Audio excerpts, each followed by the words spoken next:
空中哲学チャンネルへようこそ。本日は古代ギリシャに戻り、プラトンとアリストテレスという師弟がもたらした無上の知恵を共に分かち合いましょ本当に楽しみです。私たちにとってこの二大巨頭の思想を新たな視座で読み解くことはとても重要なテーマでしたからね。う。そうですよね。リスナーのあなたにも想像してみてほしいんですが、あなたが今一杯のコーヒーが入ったマグカップを持っているとしますよね。はい、マグカップですね。もしアリストテレスなら、そのカップの毒霊の材質とか形状とかコーヒーを飲むためという目的について語り出すと思うんです。確かにそうでしょうね。でも一方プラトンはいやいや真の現実ってのはここにはない別次元に存在する完璧な理想のカップの方なんだよって主張するはずですよね。そうですね。過去2000年間私たちはこの2人を現実主義と理想主義という絶対に相入れないライバル同士だってずっと教わってきました。でももしですよ、もし彼らが全く同じ宇宙の設計図をただ違う角度から覗き込んでいただけだとしたらどうでしょまさにそこが私たちが今回解き明かしたい謎の核心なんですよ。プラトンとアリストテレスを対立する2つの学派としてではなくて、一つの巨大な全体哲学の異なる側面として捉え直す。それが私たちの試みなんです。そのための強力な、レンズとして今回は東洋の加減6層、つまり華厳6層という枠組みを道具として使っていくんですよね。はい、その通りです。本日はこの壮大な視座の融合を導き出した分析の著者をお迎えしています。あなたに先にお伝えしておきますが、今回の深く掘り下げる探求は古代の誇りをかぶった単なる歴史の授業じゃありませんからね。全く違います。今現代を生きるあなたが日々直面する決断や世界の見方を根本から揺さぶるための哲学的な天候のゆえん、つまり夜明けの由来なんですよね。本当にその通りです。現代人にこそ必要な視点だと思っています。さて、早速なんですが、プラトンとアリストテレスを融合させるなんて本当に可能なんですか？彼らの形事上学、つまり世界の根本は何でできているかという土台の時点からすでに真っ向から対立しているように見えますけど。一見するとそのように見えますよね。そこで私たちはまず存在の根本にあたる形状性、加減の言葉で言えば体、つまり実体の層からアプローチします。体ですね。はい。ここで使うレンズが加減6層の相相と別相です。簡単に言えば究極の一、つまり統合と究極の多、多様性の関係ですね。究極の一と多。なるほど。私たちはアリストテレスの言う純粋形相、ギリシャ語で言うエイドスやモルフェーですね。そしてプラトンの善のイデア。これらこそが実は究極の多、つまり別相であると結論付けました。ちょっと待ってください。それ私の理解と完全に逆です。と言いますと？普通、プラトンの善のイデアとかアリストテレスの形相ってこのバラバラの混沌とした世界をピシッとまとめる究極の一だと思いがちじゃないですか。多くの人がそう考えています。それなのに形相こそが世界を多にする原因だと言うんですか？直感に反するかもしれませんが、ギリシャ語のエイドスやモルフェーの本来の役割、その機能を考えてみてほしいんです。機能ですか？形相の機能とは何でしょうか？それは境界線を引くことなんですよ。境界線を引く？はい。これは人間である、あれは木である、と規定して輪郭を与える。でも空間に一本の線を引くということは、必然的にそこに線の内側と外側、これとあれという差異を生み出しますよね。なるほど。確かに線を引けば引くほど分かれていきますね。つまり、形相が世界を明確にすればするほど、世界は無数の要素に切り分けられて、多様な他へと展開していくんです。だからこそ、形相の極致は別相、つまりなんですよ。いや、目から鱗です。形相っていうのは、世界を整理する箱じゃなくて、世界を切り分けるナイフみたいなものなんですね。ナイフで切り分けるから多様性が生まれると。まさにその比喩の通りです。だとしたら、切り分けられていない究極の一、加減でいうところの相相とは一体何になるんですか？普通に考えたら、質量、つまりアリストテレスが言うところの形のないバラバラの物質のことですよね。ギリシャ語でヒューレ、ラテン語でマテリアプリマと呼ばれるものですね。でもそれだとバラバラなわけだから、一には聞こえないんですが。ここが西洋哲学における最大の反転であり、最も美しいパラダイムシフトなんです。私たちは究極の一とは、まさにそのアリストテレスの純粋質量、ヒューレであり、プラトンの言う受容者、コーラであると考えます。ヒューレやコーラが究極の一なんですか？想像してみてください。すべての継承、つまりすべてのナイフの切れ込みや境界線を完全に世界から剥ぎ取った後に何が残るでしょうか？境界線が一切ないなら、こことあそこの区別もないわけですよね。ただの、なんというか、のっぺりした無限の広がり？その通りです。何の特徴も境界も持たない純粋な連続体です。はあ。いかなる差異がないからこそ分割不可能であり、すべてを包み込む絶対的な一なんです。そして同時にそこには何の規定性もないため、何もない空でもあります。わあ、それは見事な視点の転換ですね。つまり質量というのは真っ白で巨大なキャンバスそのものだと。ええ、まさに。境界線がないからそれが究極の一でありそうそうなんですね。そしてそこに継承という絵の具で線を引いていくことで、初めて世界が他や別層として立ち現れる。ええ。真っ白なキャンバスが1で、そこに描かれた無数の線が他ということですか？その比喩は完璧ですね。そして最も重要なのは、キャンバス、つまり層々と描かれた線である別層は、決して対立する別々の世界ではないということです。一つの映画の二つの側面ってことですね。そうです。加減の言葉で言えば、一であり他である、一にあらず他にあらず、すなわち一であり、すなわち他である、となります。なるほど。アリストテレスは個別の線からキャンバスの存在を推論して、プラトンはキャンバス全体を包む光から個別の線を捉えようと。ええ、彼らは世界の一と他を下から見るか上から見るかの違いだったんですよ。ここで両者の形状学は完全に視座を共有します。いやー、すごく面白いです。世界の土台、つまりキャンバスと線の関係が非常にクリアになりました。よかったです。でも、ここからが問題ですよね。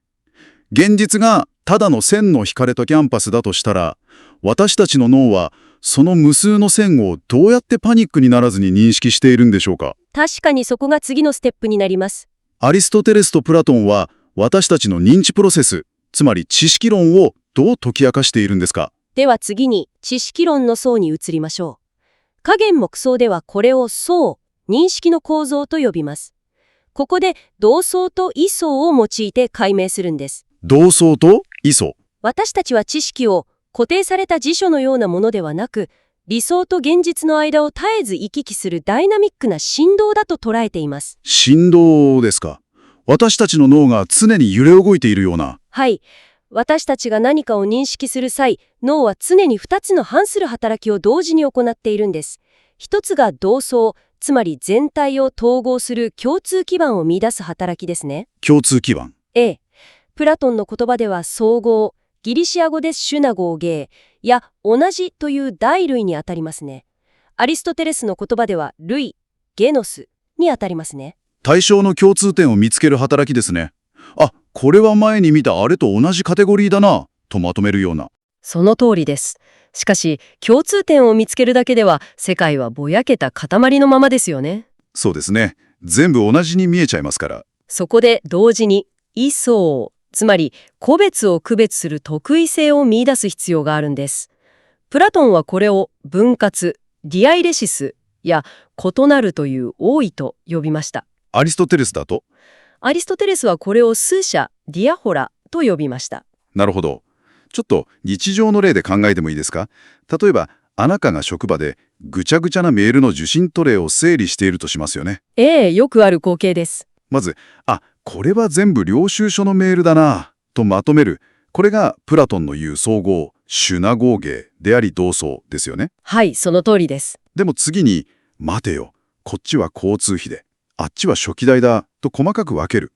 これが分割、ディアイレシスであり異相になる。まさに完璧な具体例です。つまり、私たちが新しい仕事を学んだり、複雑な問題を理解しようとするとき、脳内では常に他のものと何が同じかという同相と、何が違うかという異相の振り子が高速で行ったり来たりしている。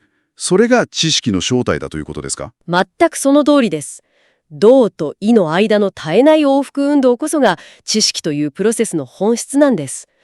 古代ギリシャの難解な認識論は、実は私たちが日々無意識に行っている学習や判断のメカニズムそのものを極めて正確に描写しているんですよ。キャンバスと線があって、それを私たちの脳が同じと違うの振り子で整理して認識する。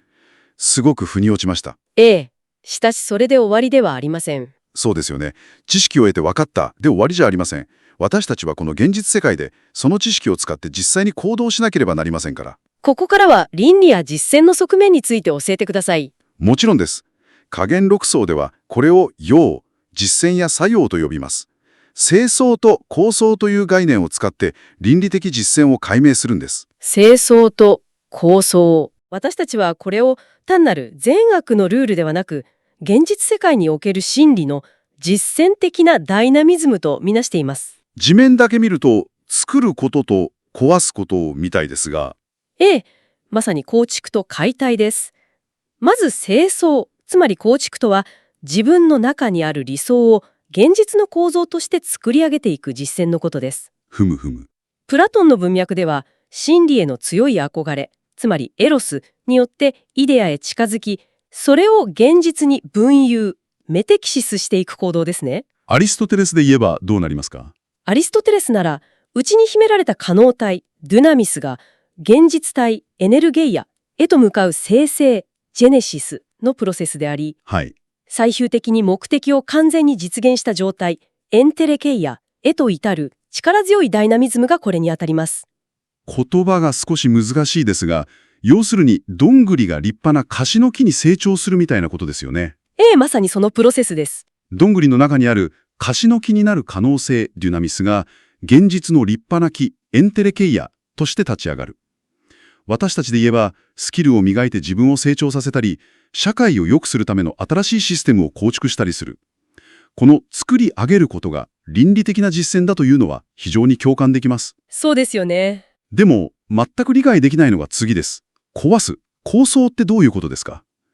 せっかく立派に育てた樫の木を切り倒すことが倫理なんですか？物理的に破壊するという意味ではないんですよ。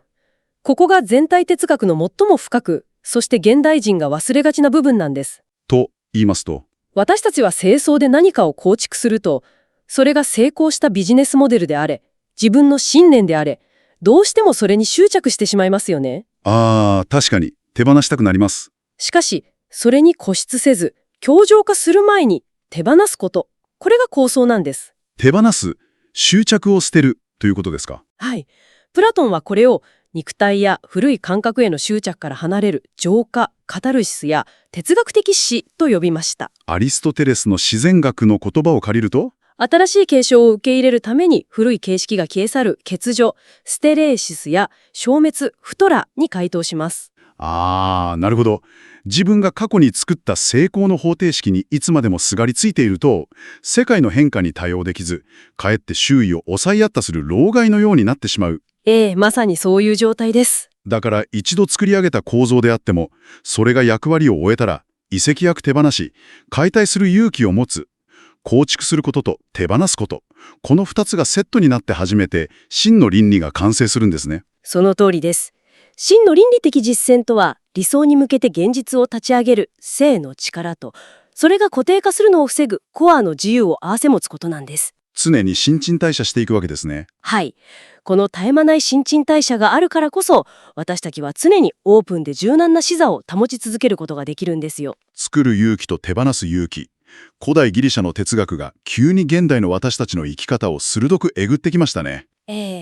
哲学は常に今を生きる私たちのためにあるんです。さて、ここまで対、相、用、つまり一と他、同じと違う、構築と手放しという6つの層を見てきました。でも、これってまずキャンバスがあって、次に認識して最後に行動するっていう順番のプロセスではないと聞きました。どういうことですか？加減哲学、そして全体哲学の真髄は、今お話ししたこれら6つの層が、いかなる瞬間、いかなる刹那においても同時に具足しているという点にあるんです。同時にステップ1、ステップ2というわけではないんですか？違います。順番に起こるのではありません。じゃあどういうふうに？例えば、あなたが何気ない倫理的選択をする。古いやり方を捨てて新しいアイデアを採用する。つまり根と怖いですね。その一瞬の行動の中に、すでにこれは過去のケースと何が同じで何が違うかという認識の枠組み、動と意がフル回転で働いています。確かに。そしてさらにその背後には、キャンバスに新たな線を引き、また消していくという宇宙全体の形状上学的真理、相と別がホログラフィックに全一的に現れているんです。ホログラフィックに。ええ。一瞬の中に永遠と全宇宙が含まれているんです。プラトンとアリストテレスの思想は、このように一瞬の中に全宇宙を包含するダイナミックなシステムとして見事に融合するんですよ。鳥肌が立ちました。つまり、これをお聞きのあなたが今日仕事で小さな決断を下すとき、あるいは誰かに優しく接するとき、その一瞬の構築と手放しの行動の中に、古代ギリシャの巨星たちが一生をかけて追い求めた宇宙の真理、プラトンのイデアやアリストテレスのエンテレケイアが完全に余すところなく宿っているということですよね。私たちはそう結論付けています。真理は遥か遠くの空の上や難解な学術書の中だけにあるのではありません。あなたの日々の瞬間に存在しているんです。遠くの真理をわざわざ探しに行く必要はない。日々の瞬間瞬間にすでに全宇宙のメカニズムが脈立っている。これこそが今日私たちが分かち合う天候の雨天、哲学的な夜明けの雨天なんですね。ええ。プラトンもアリストテレスも互いを否定したかったわけではないんです。彼らは一瞬のうちに脈打つ動的な宇宙の構築と解体、一と多という壮大なパルスをそれぞれ異なる角度から必死に描写しようとしていただけなんですよ。素晴らしい。プラトンとアリストテレスが対立する存在ではなく、形相と質量、動と意、根と怖いという宇宙のダイナミズムを多角的に映し出す鏡であったことが信じられないくらいクリアになりました。そう言っていただけて本当に嬉しいです。では最後に、この深い洞察を踏まえて、リスナーのあなたに一つ挑発的な思考の種を提案したいと思います。はい。もし、すべての真理が固定されたデータベースや絶対的な法則としてではなく、今日学んだように一瞬ごとの構築、つまり清楚と手放し、交際のダイナミズムの中にのみ存在するとしたらどうでしょう。現代の私たちはそれに逆行しているかもしれませんね。そうなんです。現代の私たちは AI やクラウドテクノロジーを使ってあらゆる知識やデータを固定化して永遠に保存しようと躍起になっていますよね。何でもかんでもアーカイブして手放すことを極端に恐れている。ええ、すべてを残そうとします。しかしそれは今日学んだ執着を手放すという宇宙の動的な英知に真っ向から逆行しているのではないでしょうか。私たちは作ることばかりに夢中になり、美しく壊す知恵を失いつつあるのかもしれない。それとも AI 自身もまたいずれ膨大なデータの構築と解体を繰り返す宇宙のダイナミズムの一部へと進化していくのでしょうか。非常に興味深い問いですね。あなたはどう思いますか？ぜひ日々の生活のふとした瞬間に考えてみてください。本日は本当にありがとうございました。お聞きいただきありがとうございます。この内容が皆様のお役に立ち、何らかのインスピレーションとなれば幸いです。それではまた次回お会いしましょう。